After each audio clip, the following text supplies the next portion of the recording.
Beaucoup de choses à l'émission Virage pour notre dernière de la saison. D'abord, on commence avec les véhicules en vedette. Nous avons le ID Buzz de Volkswagen en studio même. On va vous parler du 4Runner de Toyota. Enfin, Toyota a changé son 4Runner. Marc Bouchard a fait l'essai de 2 véhicules Porsche. Et si vous achetez une Porsche, vous allez pouvoir aller à Expérience Porsche pour parfaire votre pilotage.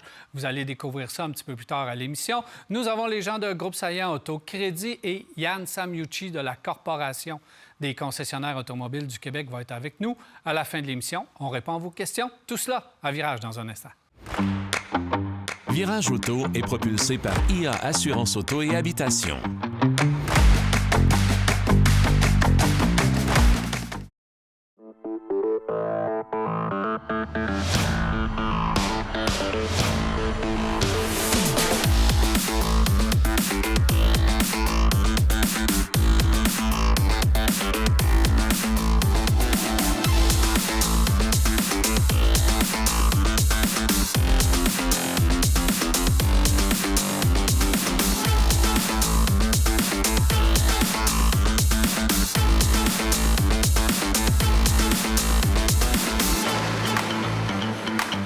Avec moi à l'émission aujourd'hui, Jacques, bienvenue. Marc Bouchard, salut messieurs. Salut mon cher. Ça va bien? Oui, merci beaucoup. Beaucoup de véhicules à l'émission aujourd'hui. C'est le fun pour notre dernière de la saison. On commence avec le ID Buzz. On a entendu parler longtemps. Volkswagen nous ont présenté des concepts à pu finir sur ce véhicule-là. Je pense une dizaine d'années avant de le sortir officiellement. Puis on n'a pas à être déçus parce qu'ils sont restés vraiment proches du concept original et ils sortent quelque chose de vraiment particulier, Marc. Tout à fait. On va quand même préciser que c'est vrai que ça fait 10 ans qu'ils nous le présentent en Amérique du Nord. Ça fait quand même 4 ans qu'il roule en Europe. Oui, c'est ça. 3 ans et demi. Alors, on est juste un peu en retard, comme ça arrive presque jamais chez Volkswagen, on va se le dire. Effectivement, tu as bien raison de dire que c'est un véhicule qui vaut vraiment la peine, cependant. J'avoue que j'avais très hâte de prendre le volant. D'abord parce que j'aime le style. Le style est incroyable. Je peux vous dire que sur autoroute, il y a des gens qui se tournent pour prendre des photos, là. On est vraiment à ce niveau-là d'attention avec le véhicule. Évidemment, c'est pas exactement un Westphalia comme on l'attendait à l'époque. Okay, si vous attendez, là, les voitures, comme je dis un peu à la blague, c'est des voitures de hippie, mais les voitures de hippie qui ont réussi maintenant, parce que ça vaut quand même 90 000 le véhicule qu'on a en studio.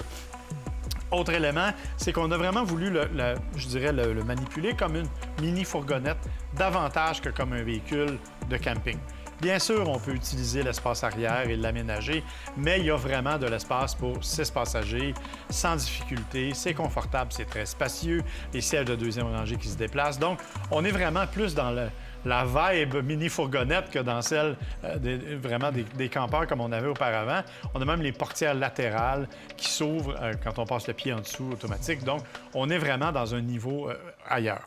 Le gros bémol, qui est en même temps une qualité, bien sûr, c'est que c'est un véhicule électrique, hein, donc il y a quand même une bonne capacité, mais on a limité son autonomie 372 km dans la version 4Motion, qui est celle qu'on a actuellement, 378 si on prend celle 2 roues motrices, c'est même pas significatif. Écoutez, c'est largement insuffisant. Quelqu'un qui voudrait partir faire le tour du Canada avec ça va s'arrêter tous les 300 km pour le recharger. Ça se peut qu'il trouve le temps long un peu, là. Donc, on n'est pas vraiment dans la van life. Pour le reste, je suis obligé de vous dire qu'on a un véhicule qui est super agréable à conduire. Ça se conduit comme se conduisaient les Westphalia, avec un porte-à-faux très court, pas de nez en avant, donc un pare-brise qui va très, très loin. Il faut s'habituer aux distances, hein? Rentrer dans un stationnement de centre d'achat serré, là, c'est un petit défi parce qu'on utilise les caméras. Mais la tenue de route est incroyable. C'est d'une grande douceur. L'empattement est très long, mais on sent que c'est bien assis. L'intérieur est bien fait. Bref, moi, je suis vraiment tombé en amour avec le véhicule, moins avec la facture et l'autonomie, comme bien des gens, malheureusement. C'est les deux problèmes majeurs. Oui, c'est entendu. Moi, ce que j'ai trouvé, premièrement, la ligne du véhicule, elle est superbe. Et comme Volkswagen nous a habitués quelquefois, rappelez-vous, quand ils nous sont revenus avec la Beetle, tout ce que ça avait créé d'attrait autour de cette nouvelle voiture-là qui arrivait. Et puis finalement, ça s'est tout dessoufflé, puis ça n'a pas été vraiment plus loin que ça. Je me demande qu'est-ce qui va arriver vraiment avec ce véhicule ici qu'on a en studio. vraiment, vraiment joli que je trouve, mais il n'y a rien qui est proche d'une Van Life, il n'y a rien qui est proche d'un Westphalia, comme on a. Ceux qui pensent ça, là, ils rêvent en couleur, parce que, premièrement, le dessous, c'est des batteries. Alors, où vous mettez vos réservoirs, où vous mettez l'eau, où vous mettez l'eau usée, où vous rajoutez des... On joue sur la nostalgie. Ben oui, absolument. Alors, on n'aura pas besoin de ça, je pense pas. Là. Et ça ferait un véhicule campeur, disons-le, là, qui coûterait 235 240 000 là. Fait qu'il faut oublier ça. À 300 km d'autonomie. À 300 km d'autonomie. Alors, moi, ce que je trouve, c'est, premièrement, ce qui fait que ça ne pourra pas avoir d'autonomie vraiment, c'est que le poids du véhicule, l'autonomie, je l'avais écrit, puis le coût qui serait très, très élevé, alors qu'il existe sur le marché des classes B actuellement pour autour de 200 000 qui n'est pas donné. C'est vraiment pas donné non plus, mais qui sont vraiment bien construits, bien aménagés, qui n'ont peut-être pas l'économie de ça, mais qui vont nous permettre de se rendre beaucoup plus vite à destination et revenu, parce que ça, si tu décides d'aller à Vancouver, là, tu pars pour 2 mois. Parce qu'autrement, avec un autre véhicule, tu peux dire j'y vais aller-retour dans mon mois. Il faut voir ça comme une mini-fourgonnette urbaine, c'est un véhicule familial. qui est différent. Si tu vas avoir un style complètement différent. Mais le problème, c'est la concurrence. Ouais. Si tu vas chercher un EV9 ou Ioniq 9, tu Ben vas oui. avoir l'espace, tu vas avoir l'autonomie, puis tu vas couper énormément sur la facture. Mais ça, Daniel, tu le sais, c'est le combat éternel entre les mini-fourgonnettes et les VUS. C'est-à-dire, prends une Sienna, prends une Carnival de Kia, c'est des voitures, des véhicules qui sont exceptionnels, mais quand ils arrivent face à un VUS qui a le même nombre de places assises, on n'est pas dans le même combat. Bien, c'est un peu la même chose avec ça. Bien, parce que, on va être honnête, là, le Ioniq 9 équipé comme celui-là est équipé, on parle de 83 000 On n'est pas si loin que ça en termes de différence de prix. Ça, il y a des affaires. Écoutez, il y a des affaires de fou, là. Oui, ça vaut 90 000 celle qu'on a en studio, mais c'est 1 500 juste pour la couleur. Si vous le prenez uni, c'est 1 500 de moins. C'est 2 000 pour le toit panoramique. C'est super cool, le toit panoramique. Il fait pleine grandeur, puis pour l'obscurcir, c'est un bouton. Donc, c'est électrique. Ça se replie ou ça se... Tu vois rien, c'est magnifique, mais c'est 2 000 d'option. Alors que, bon, je veux dire, comme je vous dis, le combat se fait effectivement entre le VUS et la minivan. On l'a transporté au niveau électrique à des prix élevés. Ça, pour le style, ça vaut vraiment le détour.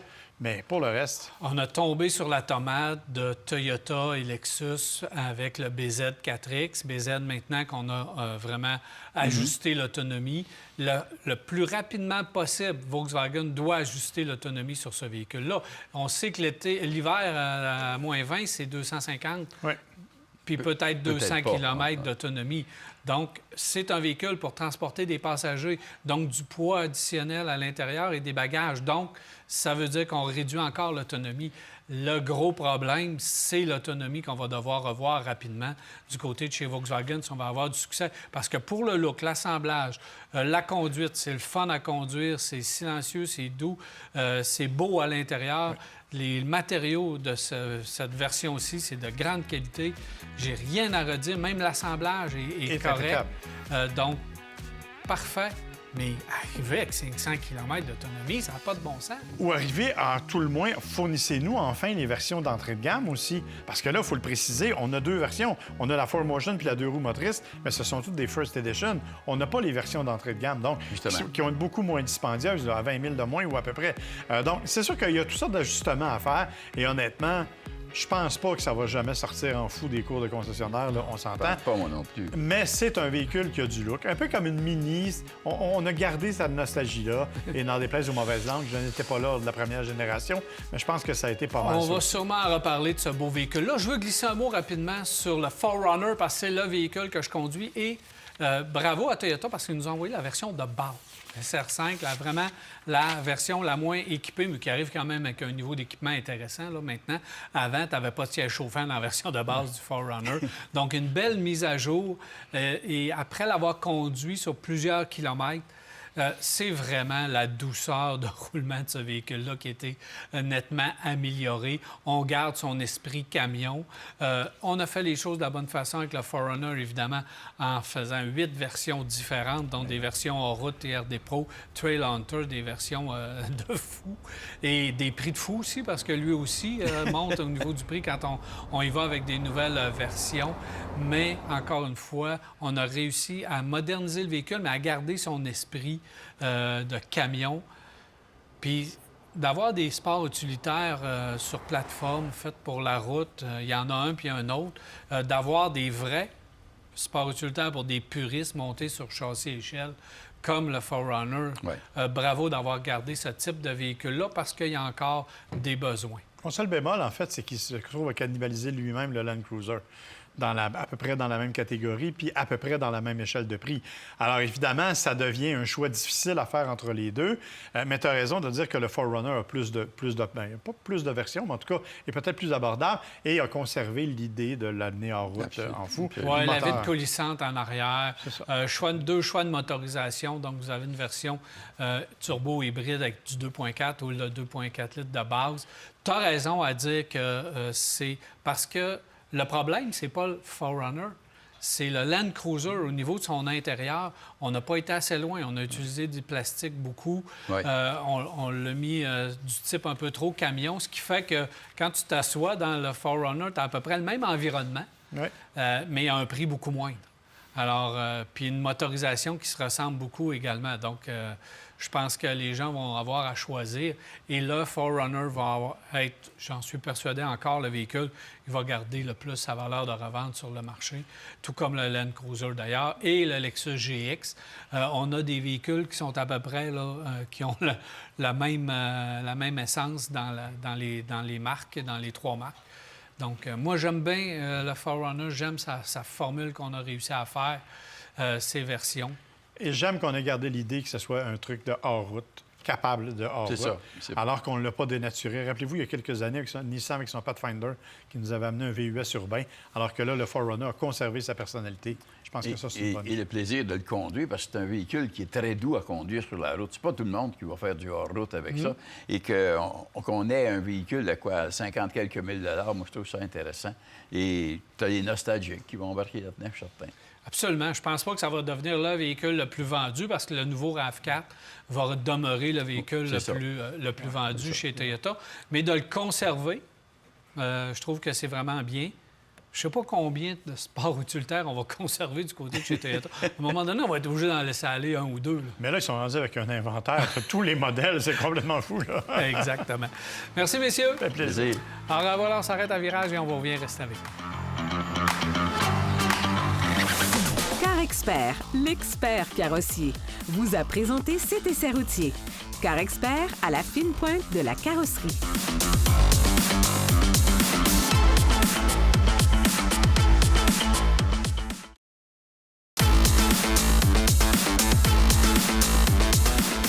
Nous sommes de retour à Virage et je suis maintenant en compagnie de M. Yann Samiucci, PDG de la Corporation des concessionnaires automobiles du Québec. Bienvenue à Virage, Yann. Merci, bonjour. Ça va bien? Très bien, toi aussi. Bien oui, Yann, je suis content que tu sois là parce que je sais qu'à la Corporation, vous travaillez très, très fort au niveau de l'industrie automobile et surtout par les temps qui courent avec les tarifs puis l'instabilité.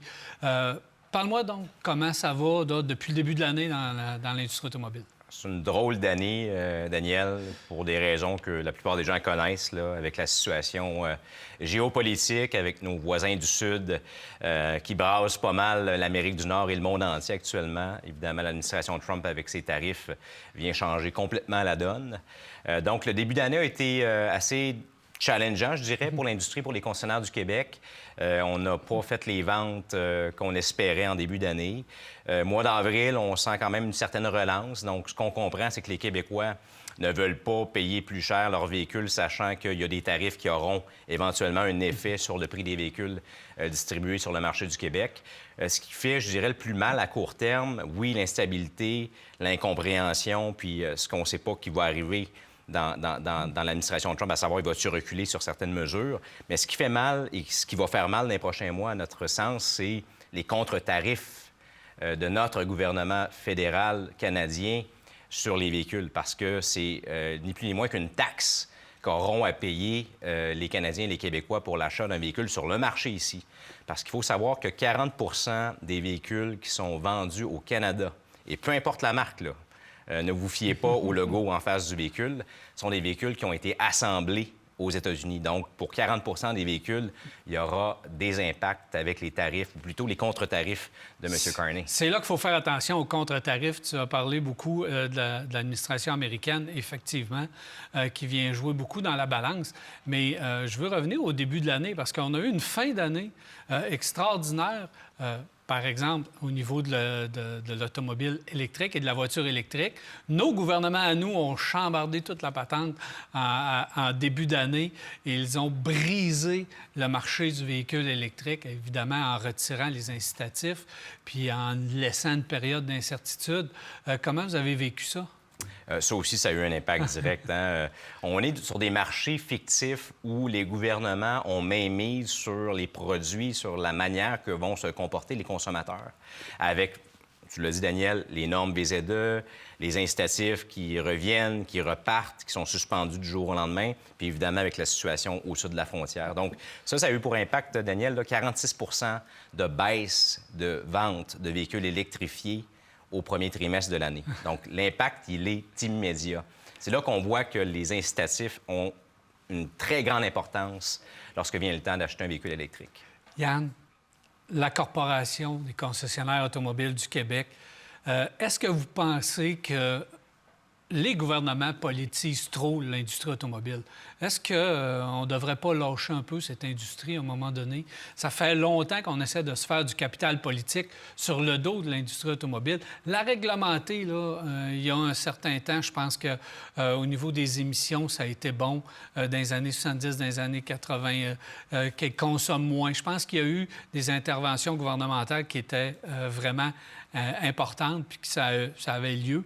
Maintenant, est-ce qu'on n'essaie pas trop de politiser l'industrie automobile? C'est une bonne question, Daniel. Moi, ma réponse là, va être bien claire. Je pense que les gouvernements devraient faire davantage confiance à l'industrie elle-même pour la suite de l'aventure.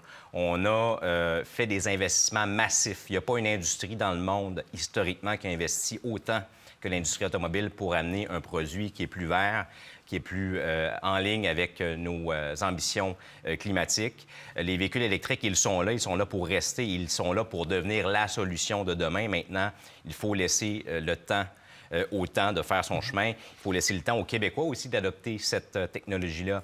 Il y a des adaptations lorsqu'on utilise un véhicule électrique versus l'équivalent essence. Donc, il faut permettre aux Québécois, aux Canadiens de faire un choix et de cheminer dans cette aventure-là qui est celle de l'électrification des transports. L'industrie est prête, l'industrie le fait, les véhicules sont disponibles. Maintenant, ce n'est pas nécessaire de lester l'industrie et d'obliger, en quelque sorte, les Québécois à acquérir des véhicules qui ne sont pas prêts à acquérir présentement. Donc, nous, ce qu'on dit, l'industrie est prête, faites-nous confiance, les véhicules sont disponibles. Puis je perçois quand même que du côté du gouvernement du Québec, il y a de plus en plus d'ouverture à dire, OK, on avait une norme VZE qui oblige les manufacturiers à distribuer des véhicules électriques. Maintenant, le contexte, l'environnement vient de changer avec nos voisins du Sud, puis au niveau mondial, on se rend compte qu'il y a des défis qui sont supérieurs à ceux qu'on avait envisagés. Donc, j'ai quand même bon espoir que le gouvernement fera preuve de pragmatisme, écoutera l'industrie pour éventuellement revoir sa norme VZE. Et l'assouplir auprès et que ce soit moins... Et l'assouplir. Il faut continuer de progresser, mais il faut le faire à un rythme qui est soutenable et pour l'industrie et pour les consommateurs québécois. Puis, on est allé au bout aussi d'utiliser l'industrie automobile par les gouvernements pour en faire une source de financement, parce qu'on a utilisé l'industrie automobile pour se financer et se faire du capital politique. Norme VZE, entre autres, c'est du capital politique qu'on voulait se faire sur le dos de l'industrie automobile. Donc, au passage, essayer de passer le message de lâcher un peu l'industrie automobile et de laisser aller tout ça, parce que là, je pense que le consommateur, au bout de la ligne, c'est lui qui paye. Absolument. Il ne faut jamais oublier ça. Absolument. Faites-nous confiance, on va y arriver. Yann Samyuchi, merci beaucoup d'être passé à Virage. Merci. Alors voilà, on s'arrête et on vous revient rester avec nous.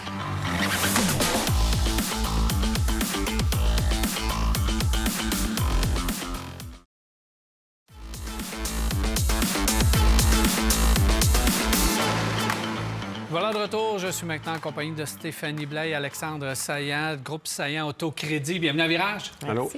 Alors, Stéphanie, on va parler de crédit dans un instant, puis on va donner un bon truc aux gens, je pense. Mais juste avant, si tu permets, je vais parler avec Alexandre, parce qu'il arrive de Chine, Alexandre, et tu as fait plusieurs observations concernant le monde de l'automobile là-bas. Donc, ça t'a surpris, le marché de l'automobile en Chine? Oui, je suis allé là avec la CADA, dans le fond, c'est l'Association canadienne de l'automobile. Puis, on est allé voir justement l'industrie automobile. On est allé au Salon de l'auto de Shanghai. OK. Puis, ils nous ont aussi appris beaucoup de choses sur leur industrie. Puis, ça a été quand même un choc. Un choc? Un choc. Alors, on avait l'image que la Chine avait des produits qui étaient quand même plus bas de gamme, moins bons, et ainsi de suite. Ils ont beaucoup évolué dans les dernières années. Puis aujourd'hui, les véhicules qu'on voit au Salon de l'auto de Shanghai en particulier, là, on a vu énormément d'autos là. L'innovation qu'il y a dans leurs autos sont en avance de plusieurs années sur les manufacturiers occidentaux. C'est incroyable. Ah oui? Ils sont encouragés par le gouvernement à innover puis à investir. Le gouvernement, là-bas, les aide beaucoup. Il aide à créer la demande en encourageant avec des... Comme nous, on fait là, des montants pour acheter un véhicule, et ainsi de suite. Mais aussi, puis la grosse différence, c'est ça, c'est qu'ils travaillent avec les manufacturiers pour les aider à devenir des numéros 1 dans le monde. OK. Alors, beaucoup de subventions, ils ne taxent pas, ils les aident. Tandis que OK. nous, au Canada, ce que j'ai remarqué, j'ai des manufacturiers qui ont payé des centaines de millions en pénalité, en taxes de carbone, puis en pénalité parce qu'ils n'ont pas un ratio de véhicules électriques. Ce qui fait qu'aujourd'hui, quand on regarde le résultat, bien, la Chine, 60 des véhicules électriques au monde sont faits par la Chine. OK. C'est incroyable. Donc, ce que tu vois, c'est que c'est un marché chinois qui se développe à vitesse grand V. Exact. Et c'est pas de savoir s'ils vont arriver en Amérique du Nord, mais c'est de savoir quand ils vont arriver. Exact. Quand ils vont arriver, bien, ça va faire mal parce que c'est pas un pays qui traditionnellement produit ailleurs qu'en Chine. OK. Donc, c'est ça le danger, c'est que les véhicules chinois viennent ici, c'est bien, mais s'ils ne créent pas d'emploi, ça va faire mal. Tu sais, même nous, là, on parle du tarif sur le métal, l'aluminium. Bien, ça va à qui? Ça va, entre autres, aux manufacturiers automobiles. S'ils ne produisent plus ici, ça va faire mal. Est-ce que tu as vu des petites voitures abordables électriques? Parce qu'eux autres, Ouais. on dit qu'il y a de la voiture là à 8 000 10 000 Ils ont des véhicules plus abordables, mais ce pas des véhicules qui sont destinés à l'exportation. OK. Ce qu'ils vont exporter maintenant, ils ont des véhicules en beaucoup plus haut de gamme, des véhicules là, à 100 000, 150 000, 200 000. Il y en a. Il y en a beaucoup, OK. là. Alors, c'est un pays qui est émergent, mais il y a une richesse quand même qui se développe beaucoup là. Puis, ils ont des technologies beaucoup plus avancées. Tu sais, comme s'ils viendraient ici, ils viendraient avec des batteries à 1000 km. Bien, ça ne coûtera pas 20 000. Là. OK.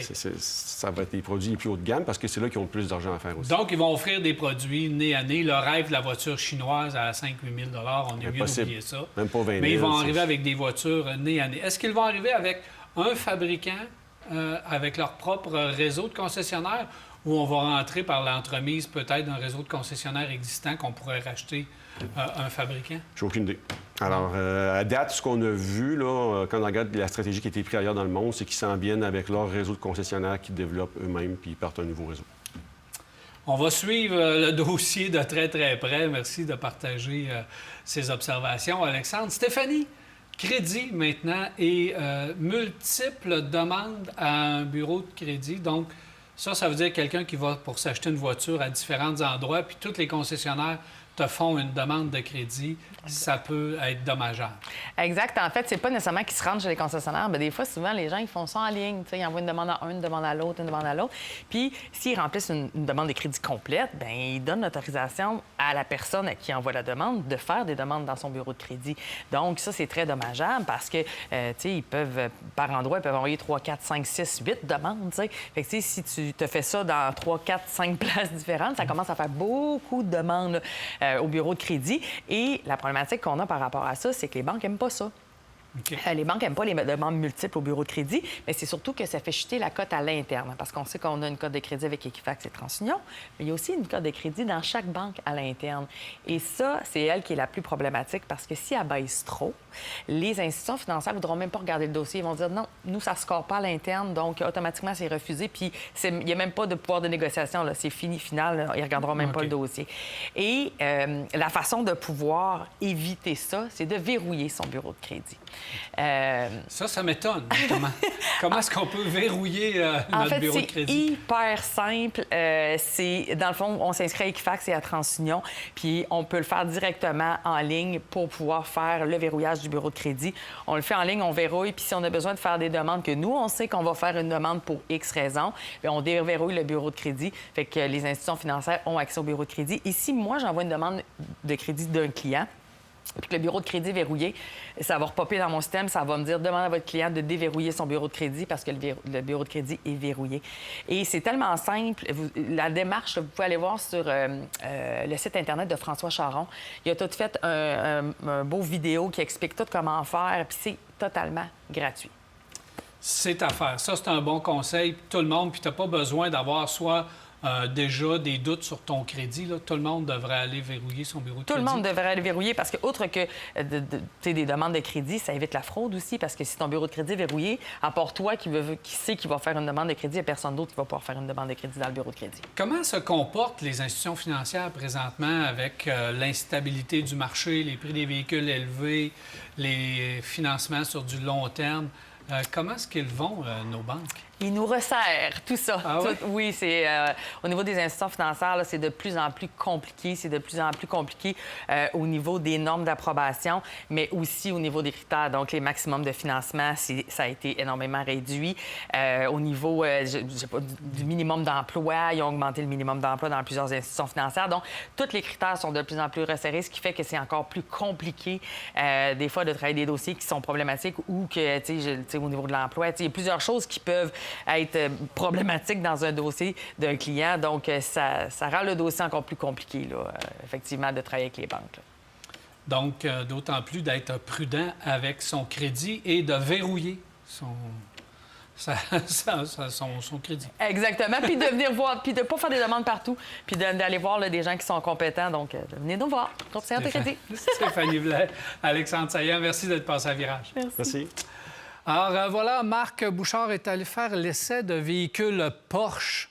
Il est allé se gâter. On va voir ça à l'instant.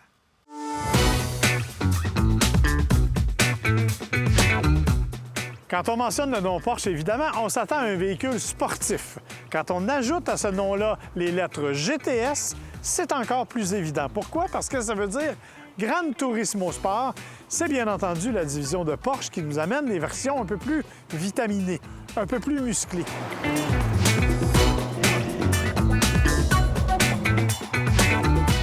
Ce qu'on essaie aujourd'hui, c'est exactement ça. C'est le Porsche Cayenne GTS. Et là, je vous entends me dire, oui, mais ça demeure un VUS. C'est vrai, mais depuis le début, Porsche nous a assuré que le Cayenne était à la fois un VUS, mais surtout un véhicule doté de la personnalité des voitures sportives de la compagnie. Et c'est tout à fait vrai. Mais c'est encore plus vrai dans le cas du GTS qui nous occupe. Bien entendu, en simple termes de mécanique, c'est assez impressionnant.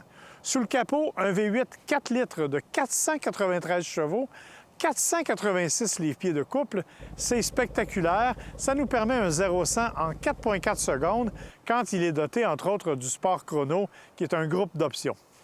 Bien entendu, il y a toutes sortes d'éléments. On a par exemple des suspensions adaptatives.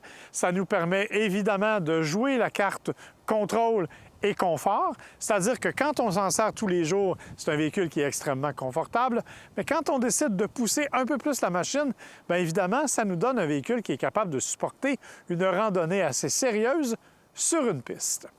On a bien sûr une garde au sol qui a été légèrement diminuée. On parle de 10 mm à peu près, mais ça permet plus grande stabilité, bien entendu. C'est ce que l'on recherche quand on veut un Porsche assez sport. Au-delà de ça, on a toutes sortes d'éléments, bien entendu, qui viennent de nature avec Porsche. Par exemple, les roues de 21 pouces au design sur la GTS qui sont, je dois le dire, particulièrement bien réussis. En tout cas, moi, j'adore. Vous aurez remarqué aussi les étriers de frein colorés et surdimensionnés. On en a bien besoin quand on pousse assez fort avec un véhicule de cette nature-là. Deux systèmes sont aussi offerts sur le véhicule. Le Porsche Vectoring Management, évidemment un système qui nous permet d'avoir une meilleure adhérence dans toutes les conditions, et le Porsche Adaptative Suspension, on en a déjà parlé, un système qui permet de moduler les suspensions et donc qui permet d'avoir une tenue de route beaucoup plus agressive. Vous l'aurez compris, ce qui fait le plus plaisir quand on est au volant d'une Porsche, c'est d'être au volant de la Porsche. Parce que la direction, elle est ultra précise. C'est particulièrement vrai avec ce Cayenne GTS, dont les suspensions sont assez rigides pour nous garder dans une position idéale, peu importe les circonstances. Bon, j'ai pas eu l'opportunité de l'amener sur la piste. C'est un peu dommage, je l'avoue. Par contre, j'ai eu la chance de conduire sur autoroute, de conduire dans des zones urbaines. On ressent avec précision chacun des mouvements du volant, mais c'est pas inconfortable. Il n'y a vraiment pas de mauvaises conditions pour conduire. L'accélérateur est extrêmement réactif, c'est vraiment puissant, on le sent rapidement. Les freins sont aussi très puissants. On sent qu'ils ne cherchent pas à s'essouffler, peu importe à quel point on appuie avec, je dirais, violence ou du moins avec vigueur sur cette pédale de freinage. Bonne insonorisation malgré tout. Évidemment, on aime le son du moteur, on aime l'entendre, mais au-delà de ça, on est dans une bonne insonorisation et on est dans une conduite qui est vraiment ultra confortable, qui nous permettrait de faire des kilomètres et des kilomètres sans trop se forcer. Alors, ce que propose la Porsche Cayenne GTS, c'est un mélange extrêmement homogène qui manie à la fois le côté sportif, le côté utilitaire et le côté confortable. On aurait pu s'attendre à quelque chose de beaucoup plus rigide. Ce n'est pas le cas. C'est un véritable véhicule passe-partout que l'on peut utiliser dans toutes les conditions. Et aujourd'hui, je m'en priverai pas.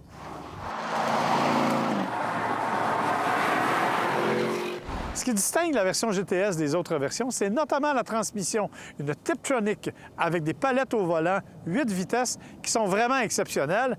Bien sûr, le choix des modes de conduite qui nous permet de se prendre un peu pour un pilote de course quand on entend, disons, le rev matching, disons, l'espèce de talon-pointe automatisé que la voiture fait et qui donne un ronronnement absolument spectaculaire. Bien sûr, on peut la mettre en mode sport, Sport Plus, et là, on a vraiment le ronron d'un échappement ultra sophistiqué, mais tout à fait bruyant. Un bruit, il faut le dire, qu'on aime beaucoup quand on est un conducteur un peu sportif. Parmi les autres changements aussi, il y a un boîtier de transfert qui dispose de son propre système de refroidissement. Pourquoi? Bien évidemment, vous aurez compris que ce n'est pas sur une route comme ici aujourd'hui qu'on s'en sert, mais quand on pousse de façon un peu plus agressive sur un circuit dans des virages appuyés ou qu'on fait de la route de montagne vraiment, vraiment dangereuse, bien évidemment, ça permet de conserver le système au maximum de ses capacités. On ne peut parler d'un Porsche sans parler de l'habitacle. L'habitacle, il est confortable. Vous ne trouverez pas à l'intérieur des matériaux ultra sophistiqués et du bling-bling comme on en trouve chez certains concurrents. Au contraire, ce qu'on nous donne, c'est l'efficacité germanique, des sièges ultra confortables qui nous offrent un support et qui nous font littéralement une étreinte quand on prend position. Les mauvais angles diront que c'est plus facile de m'étreindre moi que d'autres conducteurs, mais quand même, ça nous tient en place et ça permet d'avoir une conduite plus appuyée. Les matériaux sont intéressants quand même, des appliques en fibre de carbone, le suède qui recouvre l'intérieur, à la fois le plafond et l'intérieur des portes, mais tout est assez dans la sobriété. Bien sûr, il y a des commandes qui sont maintenant plus faciles qu'auparavant, mais tout est facile à utiliser, l'ergonomie est excellente. Et comme le veut la tradition, bien, le bouton de démarrage est à gauche du volant, ce qui fait partie de l'héritage Porsche. On a quand même un espace de chargement intéressant. On parle de plus de 700 litres une fois qu'on utilise le maximum, ce qui est suffisant parce que, rappelons-le, c'est quand même un VUS. C'est quand même un véhicule utilitaire sport qui est capable, croyez-le ou non, de remorquer jusqu'à 3500 kg, le cas échéant, avec une remorque freinée, ce qui est assez exceptionnel. On a donc un véhicule qui est à la fois digne d'un usage quotidien pour le confort et le plaisir, qui est capable de faire son chemin sur la piste comme Porsche nous l'avait promis. C'est donc un vrai VUS sportif dans tous les sens du terme. Et honnêtement, c'est probablement la version que j'irais m'acheter si j'avais à m'acheter un VUS de Porsche.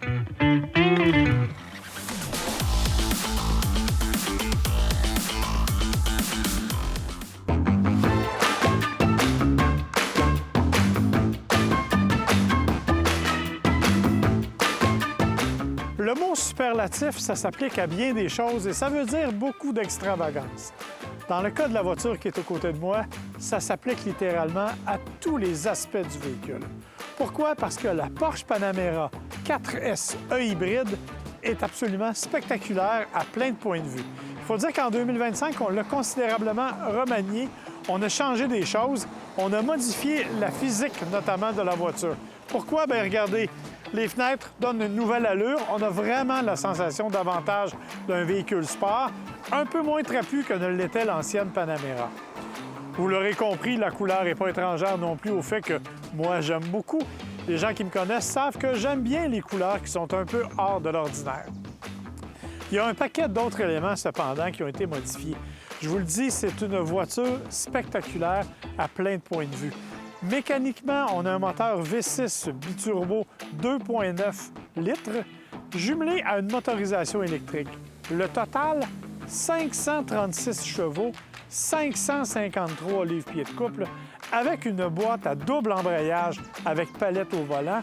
C'est absolument exceptionnel. Ça fait le 0-100 en 3,7 secondes. Il y a aussi une batterie de 25,9 kWh sous tout ça. Ça permet d'avoir une autonomie approximative de 81 km en mode 100 électrique. Vous aurez compris qu'en version électrique, ça veut dire un couple instantané, ça veut dire une performance vraiment hors du commun. C'est un peu ce qui nous attend quand on est au volant de la Panamera. Parce que oui, on a joué aussi avec toutes sortes d'autres éléments. Bien sûr, il y a les systèmes de rouage intégraux que l'on connaît du côté de chez Porsche qui sont super efficaces. Bien sûr, il y a aussi tous les éléments actifs qui nous permettent d'avoir vraiment une tenue de route exceptionnelle.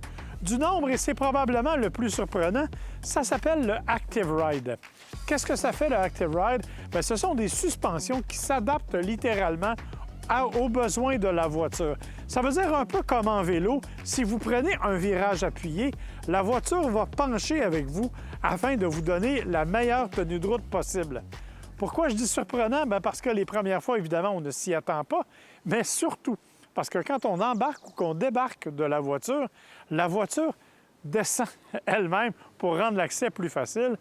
Je vous avoue que la première fois, j'ai trouvé ça un peu surprenant. Je pensais que la voiture était partie pour reculer sans mon consentement. Évidemment, ce n'est là qu'un détail, mais ça donne quand même une idée justement de la précision que l'on a voulu donner à cette Panamera, qui est aussi disponible avec une direction aux 4 roues, ce qui permet encore une fois une tenue de route exceptionnelle. Bien entendu, à l'intérieur, on a un habitacle que l'on connaît. On a un tableau de bord qui est facile à consulter, d'une grande précision, système d'infodivertissement qui est super facile. Bref, dans l'ensemble, on est dans un véhicule qui a été considérablement amélioré du point de vue ergonomique, qui offre des sièges aussi, bien sûr, assez confortables, même si, il faut bien l'avouer, les places arrière ne sont pas les plus, disons, les plus faciles à occuper quand on a un physique un peu différent. En gros, si vous êtes trop grand, si vous êtes trop large, il est possible que vous trouviez le dégagement un peu juste. Mais soyons francs, on s'en inquiète fort peu parce que quand on est au volant de cette voiture-là, ce qui nous intéresse, c'est le comportement routier. On a parlé il y a quelque temps du Porsche Cayenne et de la précision de la direction. Dans le cas de la Panamera, multiplier ça par 2. Malgré le fait que ce véhicule-là pèse plus de 2 tonnes métriques, c'est tout près de 5000 livres, il se comporte comme s'il était un go-kart. Il suffit d'une simple impression dans le volant pour que la trajectoire se place immédiatement comme on le souhaite et comme que le tout soit vraiment le plus simple du monde dans toutes les circonstances, même dans les virages les plus difficiles. Bien sûr, des roues de 19 pouces avec des pneus haute performance. Ça s'applique dans le cas d'une Panamera aussi puissante. Mais dans l'ensemble, on n'a quand même pas fait trop de compromis sur le confort. On nous présente un véhicule qui est performant, qui est efficace, qui est vraiment puissant, qui est très agréable à conduire, qui vraiment profite d'un relooking tout à fait intéressant et qui le rend encore plus séduisant. Bref, c'est une des versions de la Panamera, parce que je vous le rappelle, il y en a plusieurs. 3 sont hybrides, incluant une turbo hybride, donc encore une fois, un véhicule encore plus puissant. Il existe un seul modèle maintenant qui est à essence, mais la plupart ont la même motorisation, évidemment avec des puissances variables, mais dans chacun des cas, le plaisir de conduite est au rendez-vous.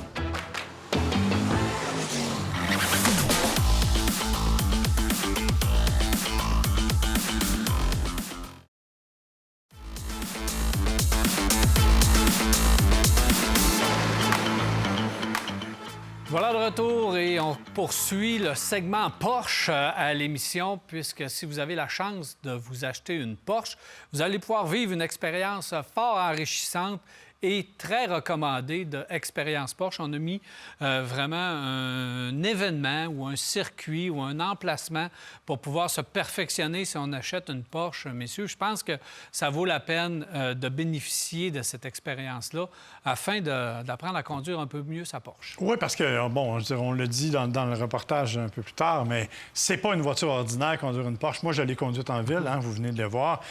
Et ce sont des voitures qui demandent une certaine maîtrise et une certaine connaissance. Alors, je pense que c'est important de pouvoir avoir un bon conseil, des bons pilotes qui nous guident. Et je pense que c'est à ça que ça sert. Et c'est le seul au Canada. Ben oui, t'aurais aimé ça, Jacques, avoir ça à l'époque? J'aurais aimé ça, certainement. Porsche font justement un circuit à Toronto qu'ils ont développé, qu'ils ont construit, etc. Et ils n'ont pas n'importe qui comme conducteur, comme instructeur. Ils ont Zachary Robichon, oui, que j'ai déjà suivi en course et qui fait un travail extraordinaire. La raison, c'est que les Porsche, à la base, c'est des Porsche souvent, les 911, etc., qui ont été développés quasiment pour faire de la course. Et tu pourrais les prendre et aller en course et en piste et tu aurais du rendement. Mais la raison pour laquelle on nous emmène ou on nous offre à aller sur le circuit, c'est pour qu'on apprenne à connaître notre voiture, son rendement, sa puissance, les accélérations, les dérapages, etc. Parce qu'il y a tout ça sur le circuit que Porsche a développé là-bas. Ça permet d'avoir une meilleure maîtrise, d'être plus confortable au niveau du véhicule. Et on peut l'essayer avant d'acheter un véhicule. Alors ça nous permet de savoir si on va vraiment apprécier ou pas qu'est-ce qu'on achète comme véhicule. C'est important d'en bénéficier. Absolument. C'est sécuritaire. Merci, Jacques. Alors, allons découvrir ce circuit immédiatement.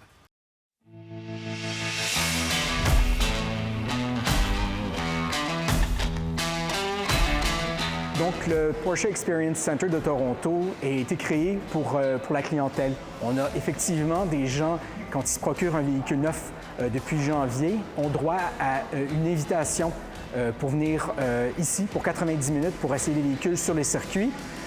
Et bien sûr, c'est pas seulement réservé aux clients qui s'achètent des véhicules Porsche. Des gens aussi qui ont 21 ans et un permis de conduire valide peuvent passer du temps sur les circuits.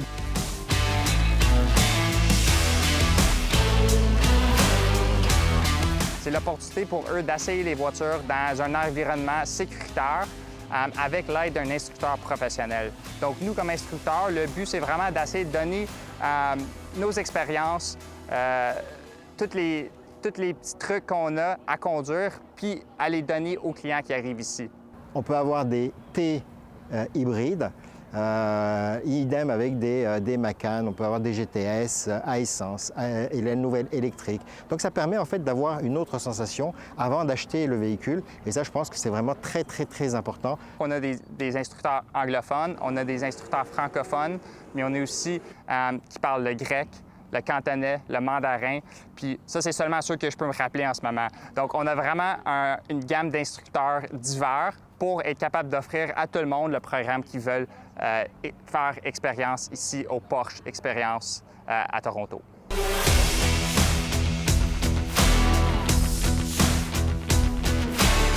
Mon instructeur, Zachary, m'a guidé sur la piste, quand est-ce qu'il fallait freiner, quand est-ce qu'il fallait tourner, sur comment gérer un survirage, un sous-virage, quand est-ce qu'il fallait accélérer, et ainsi de suite. Donc, ça permettait de contrôler, ça permettait d'avoir un meilleur contrôle, en fait, du véhicule. On a des différentes sections sur le circuit. On a un circuit au complet de plus de 2 km. On a une section de conduite dynamique. On a des skid pads, donc on peut faire des survirages, des sous-virages. On peut faire glisser les voitures. Puis on a un circuit qu'on appelle à friction basse. Donc, qu'est-ce que ça donne? Ça donne quasiment l'impression de conduire sur la glace. Le plus important ici, c'est d'avoir l'expérience Porsche avant de faire son achat et de pouvoir apprendre à contrôler son véhicule. Est-ce que je vous le dis? Une Porsche, ce n'est pas une voiture comme toutes les autres, c'est une expérience à part. Donc nous, on veut vraiment être capable de donner les informations pour que chaque pilote qui rentre ici, il sorte un meilleur pilote puis avoir vécu l'expérience Porsche. On est très, très, très content de l'arrivée de ce centre-là, qui est vraiment une exclusivité au Canada. Il n'y a aucun autre constructeur qui offre quelque chose du même calibre. Ce segment est une présentation du réseau des garages recommandés CAA Québec et de B-Lepage Autoservice. Visitez caaquebec.com pour trouver votre garage.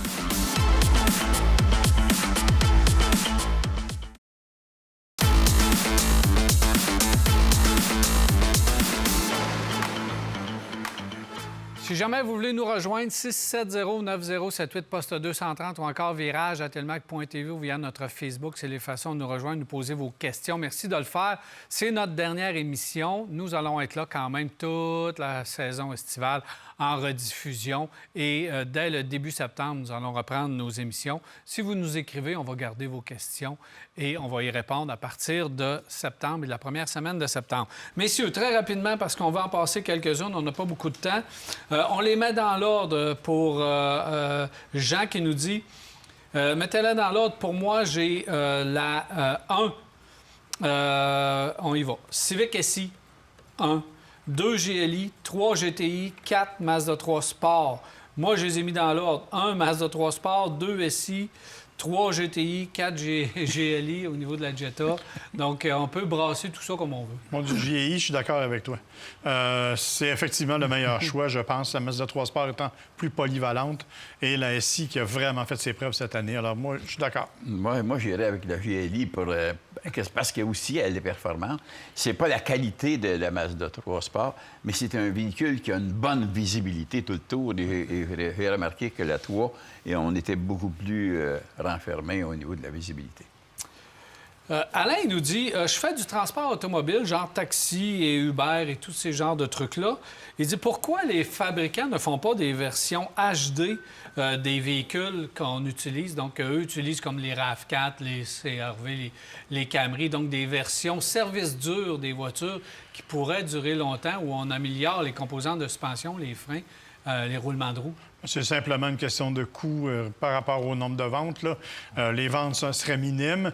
Il y a trop de variétés qui sont utilisées dans ce genre de travail-là. Donc, tu ne pourrais absolument pas rentabiliser Je pense que les voitures de police sont... Les police cars, les voitures, je pense qu'eux, déjà, sont renforcés. Oui, il y a quelqu'un qui est modifié un peu, mais pas les fabricants. Non. Mais même la police, ils ne touchent pas à la motorisation. Ils vont changer quelques affaires, notamment les sièges, mais ça fait partie des appels d'offres. La police dit, moi, je veux ça pour mes policiers, et c'est là que c'est modifié. Tu ne peux pas le faire à large parce qu'il n'y aura pas de marché. Monsieur Henry dit, j'ai 78 ans, ça va être ma dernière voiture. Je veux la garder au moins 10 ans. Je pense au BZ 4X ou au BZ maintenant, puisqu'on enlève le 4X. On ne fait plus de voyages, c'est pour faire les commissions en ville.